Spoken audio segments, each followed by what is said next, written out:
বাড়ি কই? বললাম না কি করছি কেন? কই যাবা?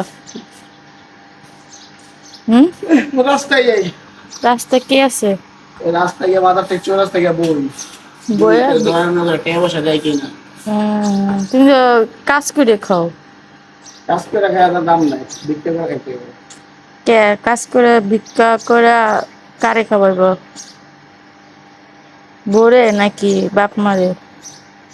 বউরে খাওয়াবো আগে, বাপ মারে খাওয়াইলেই তারপরে বউ। আমি তো ভিক্ষা খাই না। না খেলে না খেয়ে রাখবা। ও জানেন কাকা হেন, এ কাকা আয়েন, কাকা আয়েন, কাকা হেন চাপাই দেন। কাকা আয়েন, কাকা আয়েন, কাকা আয়েন। কাকা শরীর ভালো? কাকার শরীর ভালো, মন ভালো, সব ভালো। দাও পয়সা।